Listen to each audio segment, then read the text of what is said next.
What's up, you guys? Welcome back to the Average Joe on Money financial channel, and in this video we're talking about the best and most efficient way to invest $1,000 with Vanguard Index Funds. Woohoo! So I actually got this question outside of YouTube from a longtime friend and mentor in my life about his son who just recently opened up a Vanguard Roth IRA account and wanted to get some advice about the best way to invest $1,000 in Vanguard Index Funds. And as we were talking, we quickly realized we have a major problem here. My friend's son really wanted to invest that $1,000 in VTSAX, which, as you may or may not know, is Vanguard's Total Market Index Fund, a way to represent the entire stock market, which is a great starter choice. But the problem is the majority of Vanguard's index funds, especially the most popular ones, have a $3,000 minimum initial investment. So if you want to invest in Vanguard's S&P 500 index fund, $3,000. Vanguard's Total Market Index Fund, $3,000. Vanguard's mid-cap or small-cap index funds, $3,000. So then the secondary solution was, okay, that's not a big deal. Let's go ahead and invest in Vanguard's Index Funds ETF version, VTI, or VOO if you want to invest in the S&P 500 Index Fund. Because with Vanguard's exchange-traded funds,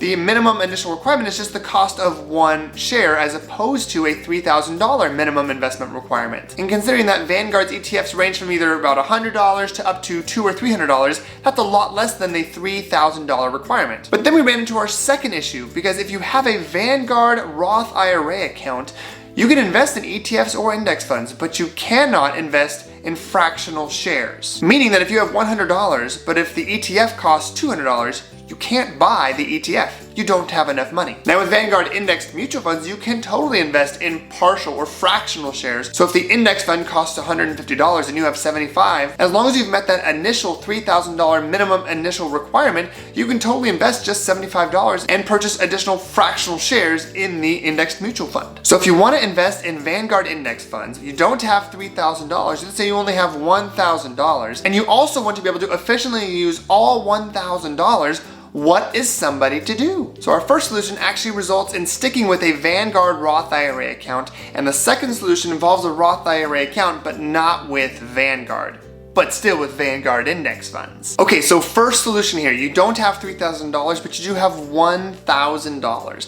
Instead of investing directly in VTSAX or VFIAX or any of the other popular indexed mutual funds out there with Vanguard, you can opt for a target retirement fund, at least in the beginning. So Vanguard's target retirement funds allow the average Joe investor out there, based on what year they anticipate retiring, to invest their money in a target retirement fund that will then invest it based on that priority. Meaning that in the beginning, when you have many years until that target retirement date, your investments will be much more aggressive. They'll be in stocks and foreign stocks and a little bit in bonds, but not a lot. And as you get really close to that target retirement year and even past that target retirement year, the investments would be primarily in bonds and other short-term investments to protect your assets. So this might be a great investment for some people out there, especially those that want to be very hands-off with their investments. These target date funds do have a slightly higher expense ratio, meaning the cost for Vanguard to manage the funds on your behalf, but at 0.13, 0.14, 0.15%, we're only talking about $13 to $15 per year based on every $10,000 you have invested in these funds. And in my friend's son's example, if you're looking at target date fund for 2065,